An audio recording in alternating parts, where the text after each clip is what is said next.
Stop. Whatever you were about to do next, close this. Scroll past. Reach for your phone. Stop. Not because of me. Because something in you already paused before your hand could finish the motion. You felt it, didn't you? That small catch in your chest. That sense that this title wasn't an accident on your screen. Sit down. I mean it. If you're standing in your kitchen with the coffee going cold, sit down. If you're lying in bed at 2 a.m., with the whole house asleep around you, stay still. If you're in your car in a parking lot you've been sitting in for 20 minutes because you couldn't quite make yourself walk inside, turn the engine off. Because what I'm about to tell you is not for the version of you that's rushing. It's for the version of you that's been quietly exhausted for a very long time and hasn't told a single soul. God says, this is the moment He's been preparing you for. Now I know how that sounds. You've heard people throw words like that around. You've sat in services where somebody promised you a breakthrough, and you went home to the same bills, the same silence, the same ceiling you've memorized lying awake. So part of you wants to roll your eyes. I understand that part. I respect that part. That part of you has been disappointed before, and it's just trying to protect you. But I want you to hear me. Because I'm not here to sell you a feeling. I'm here to tell you the truth about what's been happening in your life. The thing you've sensed, but couldn't put into words. My name is George, and I've spent years sitting with people exactly like you. People who looked fine on the outside. People who showed up, did the work, raised the kids, kept the faith, smiled in the photos, and underneath all of it, they carried a question they were almost too afraid to ask out loud. Why does it feel like I'm being held back from something I can't even see? If that question lives in you too, then pull your chair closer. Because we need to talk about what God has actually been doing in the waiting. Here's what most people get wrong about being chosen. They think chosen means easy. They think if God's hand is really on your life, the doors should swing open, the money should flow, the relationships should heal themselves, and every morning you should wake up feeling like the favorite child of heaven. And when that doesn't happen, when life keeps handing them the hard version, they assume they must have heard wrong. They assume God forgot. They assume the calling was for someone else, someone holier, someone less broken. But think about that for a second. Think about every single person in Scripture that God set apart. Not one of them had the easy road. Not one. Look at Joseph. Here was a young man who literally received dreams from God, visions of his own future. So vivid, he couldn't keep them to himself. And what did that calling buy him? His own brothers threw him in a pit. They sold him like cattle to strangers headed for a foreign land. He served faithfully in a house that wasn't his, and got accused of something he never did, and landed in a prison cell, where he rotted while the men he helped forgot all about him. Years, friend. Not days. Years. And here's what I want you to feel. Because this is the part nobody slows down to say during every one of those years. Joseph could have sworn God had abandoned him. The dreams must have felt like a cruel joke whispered to a kid who had no idea what was coming. He had no proof anything was being prepared. All he had was the pit, the lie, the cell. But God wasn't punishing Joseph in that prison. God was positioning him. Every injustice was tuning him. Every betrayal was teaching him to survive without bitterness. Every day in that cell, he was being shaped into the only man in the entire kingdom who could one day stand before Pharaoh and save nations from famine. The prison wasn't the detour from the calling. The prison was the calling, the workshop where God built the man. And here's where it gets real for you. You've been in your own version of that cell, haven't you? Maybe it doesn't have bars. Maybe it looks like a marriage that went quiet years ago. Maybe it looks like a job that pays you just enough to keep you trapped.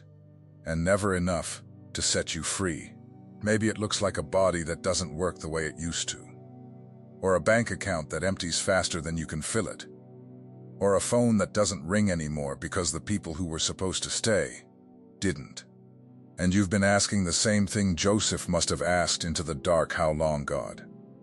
How long am I supposed to sit here? I need you to hear the answer underneath the question. You haven't been forgotten. You've been formed.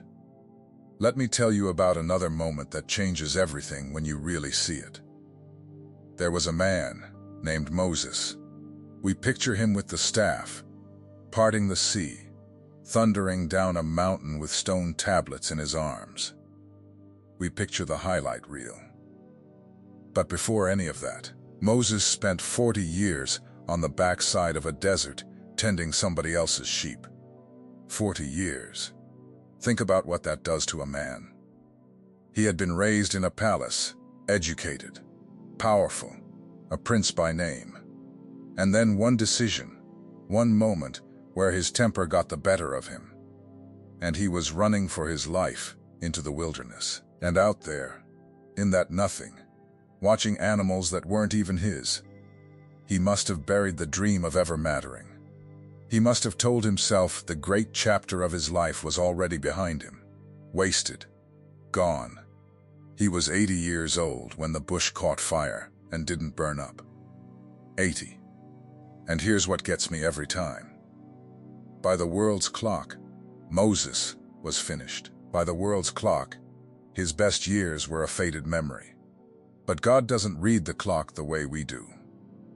God looked at an 80-year-old shepherd in the middle of nowhere and said, in effect, now you're ready. Now I can use you, because the desert finally got the palace out of you. 40 years of feeling useless wasn't God wasting Moses' life. It was God draining the self-reliance out of him, so that when the real assignment came, Moses would lean on God instead of on his own strength. So let me ask you something, and I want you to actually answer it in your own heart. How many of your years have you written off as wasted?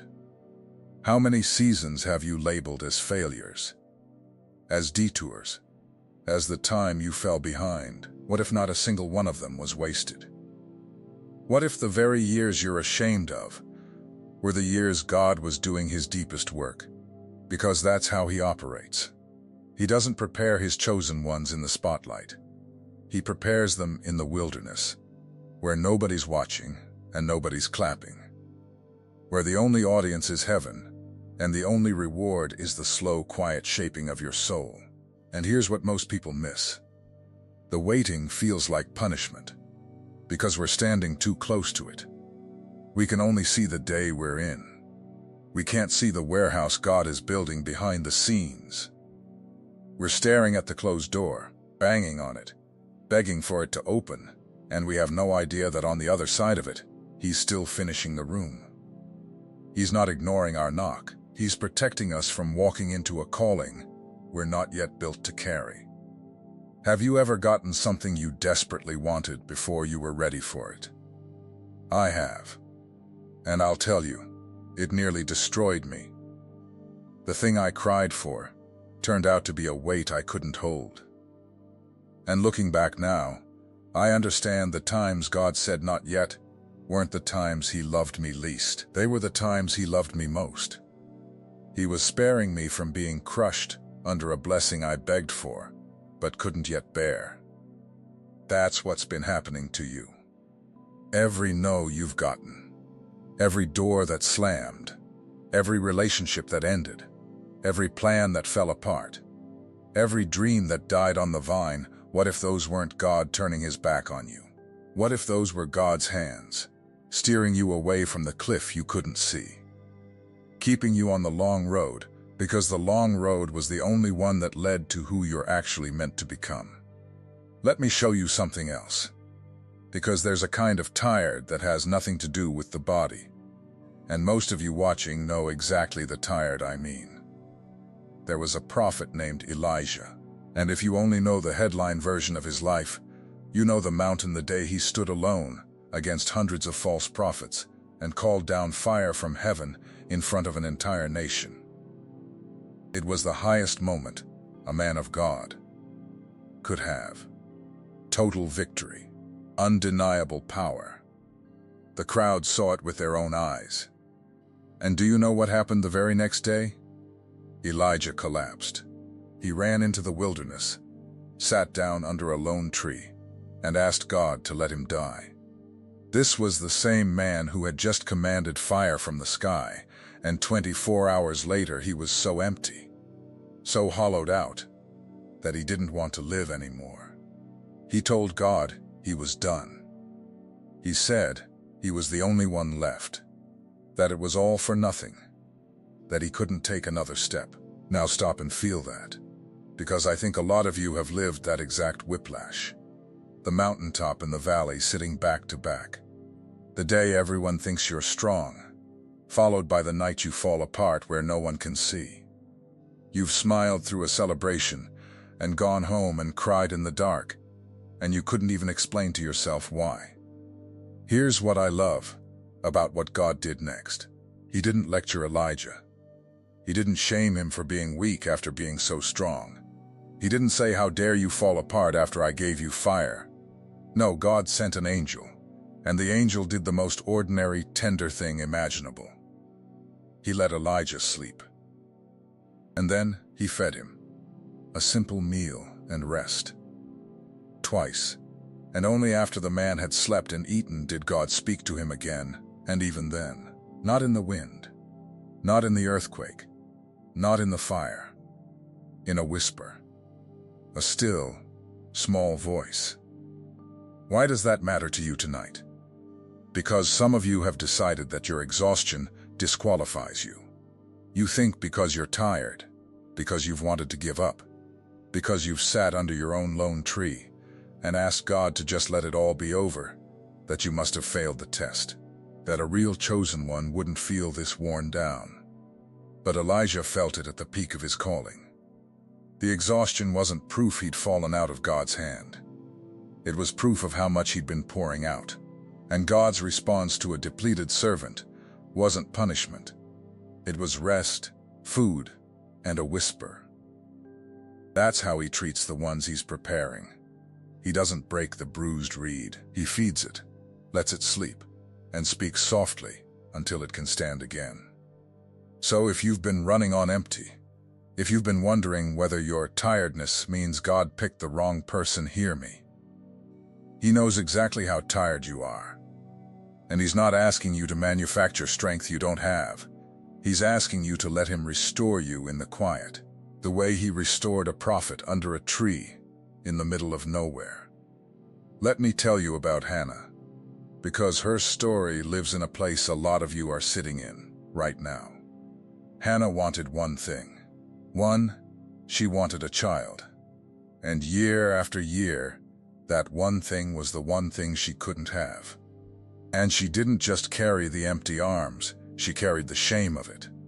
The looks. The other woman in the household who had children and never let Hannah forget what she lacked. She wept so hard in the temple, so silently and so completely, that the priest watching her thought she was drunk. That's how deep the ache went, it didn't even make a sound anymore. It just shook her whole body. And here's the thing about Hannah that I need you to catch. God wasn't withholding a baby from her because he was cruel. He was waiting for the moment when that child would be born into a purpose bigger than Hannah's own longing. Because the son she finally received wasn't just hers. He became Samuel the prophet, who would anoint kings, who would speak for God to an entire nation, who would change the course of history. The delay wasn't denial. The delay was divine timing, lining up a child with a destiny that couldn't have happened a single year sooner. So if you're sitting there tonight with your own empty arms, and I don't just mean a child, I mean whatever it is your soul has been aching for, the thing you've stopped even daring to pray about, because the disappointment got too heavy, I want you to consider that God hasn't said no. He said not like that, and not yet. because what He's preparing for you is so much larger than the small version you've been settling for in your prayers. There are messages that pass through your eyes, and there are messages that pass through your spirit. If something in you recognized itself while watching, don't dismiss it. That is the Spirit confirming what was already written. The secret protocol carries 7 keys that unveil what heaven deposited in you before you ever arrived, things no one around you has ever been able to name. It comes with the full audiobook for your moments of prayer, silence, and encounter with God. And you also receive the Awakening Map, the guide that illuminates the 5 seasons of spiritual awakening, revealing with precision exactly where you are and what comes next. The link is pinned in the first comment, but only for a limited time. Don't let this moment pass without a response. Now I want to come back to you, because we've talked about them: Joseph, Moses, Hannah, and it's easy to keep these people at a distance. It's easy to admire a Bible story and still believe deep down that it could never be your story. So let me close that gap. You are not less chosen than they were. I know your life doesn't look like a Sunday school flannel board. I know you've made mistakes you're not proud of.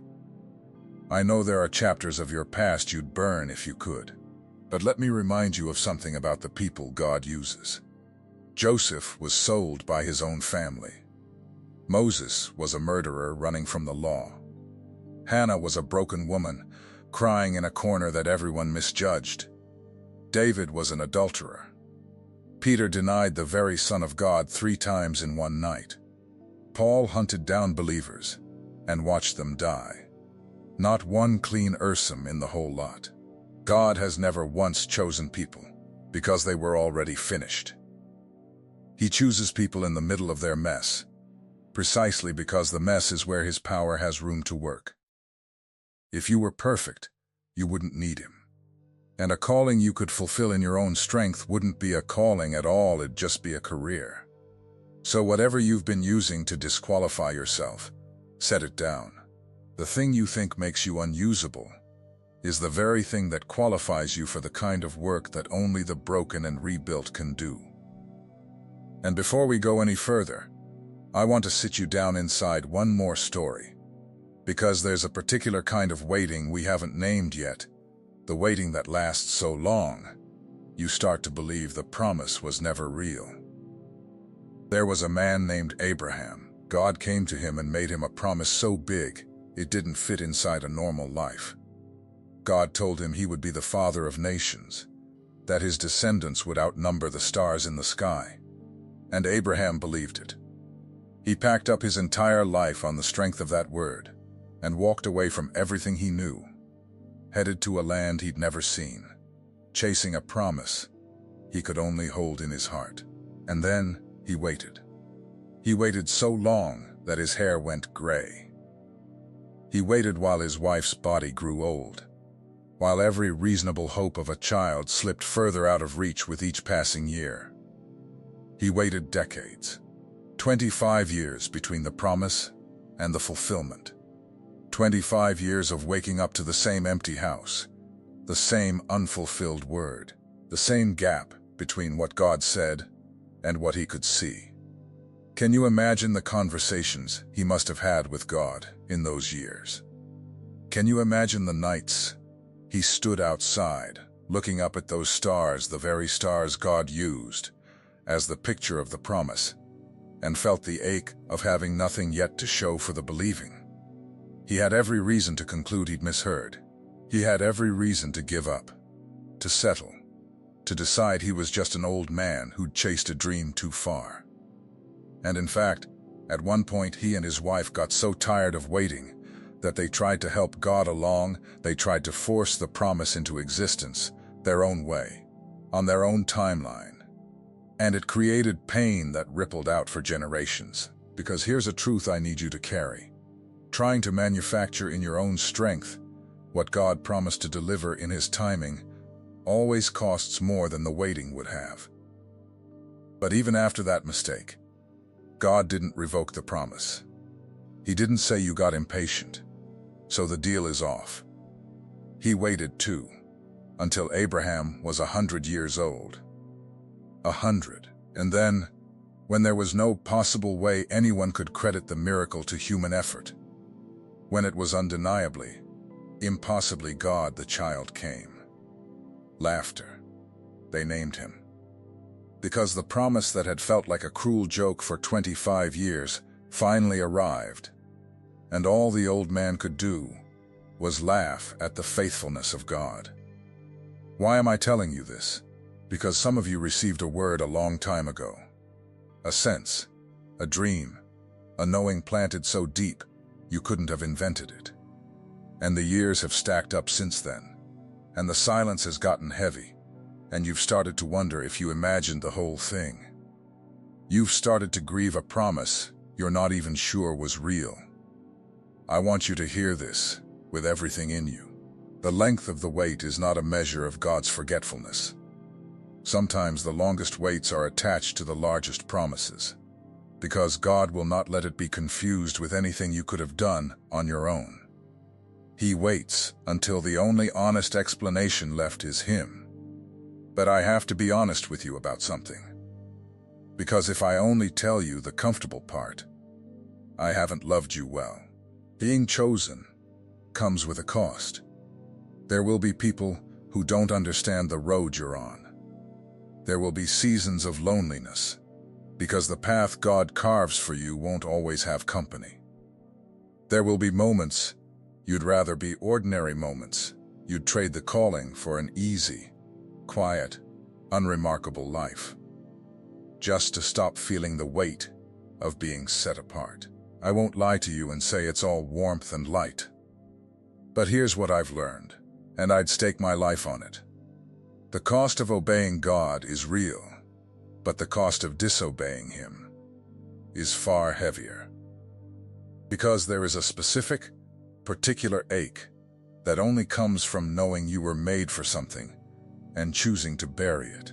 There's a kind of slow death in living a life you know in your bones was supposed to be bigger. And you, sitting there, you feel that, don't you? That's the very reason this title stopped you in the first place. Not because you're bored, because something in you has been whispering for years that you were made for more than this, and you've been afraid to listen, because listening would mean you'd have to change. So let me tell you what this moment actually is. This is the moment the preparing turns into the positioning. Everything before now, the pit, the desert, the empty arms, the silent years, that was the preparing. That was God in the workshop, shaping the vessel. And what I believe, with everything in me, is that you've come to the edge of that season. The shaping is nearly complete. And the one who started this work in you is not in the habit of leaving things half-finished. You've spent so long asking why the door wouldn't open that you never stopped to consider He was keeping it shut until you were strong enough to walk through it without being broken by what's on the other side. And now He's reaching for the handle. I can't tell you the exact shape of what's coming. I won't insult you with promises of a number in your bank account or a date on a calendar. I'm not that kind of voice, and this is not that kind of message. But I can tell you what I know to be true about the God I've followed through my own pits and my own deserts. He finishes what He starts. He keeps what He promises. And He has never, not once in all of history, prepared someone for this long and then walked away. The waiting was never the punishment. The waiting was the proof. I learned that the hard way myself. There was a stretch of my own life, I won't dress it up, where I was certain God had set me on a shelf and forgotten the address. I prayed and heard nothing back. I watched people who weren't trying half as hard get the things I was begging for. I did everything I knew to do right, and still went to bed every night with the same gnawing sense that I was running in place while the world moved past me. And the worst part wasn't the lack. The worst part was the silence, the feeling that heaven had gone quiet on me specifically. It was only years later, standing in a place I never could have reached without that exact wilderness. That I understood. Every closed door in that season had been a hand on my shoulder steering me. Every delay had been an investment. The silence I resented so much was the sound of God working on a level too deep for me to hear. I wouldn't trade those years now. They were the years that built whatever in me is worth anything today. Proof that He saw something in you worth the time. Proof that what He's calling you into is heavy enough to require this much shaping. You don't spend years preparing someone for an ordinary life. You spend years preparing someone for a weight that would crush the unprepared. So here is what I'm asking you to do, and I mean it as more than the thing creators say at the end of videos. I want you to do something specific for me tonight. In the comments, I don't want a heart emoji, and I don't want amen. I want you to tell me about the one season of your life you've been calling wasted. The years you wrote off. The chapter you're ashamed of. The detour you resent. The time you fell behind. Name it. Just one. And then write this beside it, but God was preparing me. I want to read it, because something powerful happens the moment you stop calling your wilderness a waste and start calling it what it actually was. There's a man in the comments tonight who's been ready to quit on a dream he's carried for 15 years. There's a woman reading this who buried a calling so deep she forgot the sound of it. There's somebody who came here tonight, half hoping for a sign that it isn't too late. It isn't too late. You're not too far gone. You didn't fall too far behind. You were being prepared. And the preparing is nearly done. And remember, everything I spoke about goes deeper inside the secret protocol. Pinned in the first comment, the 7 keys, the audiobook, and the awakening map are there waiting for you whenever you're ready to take the next step.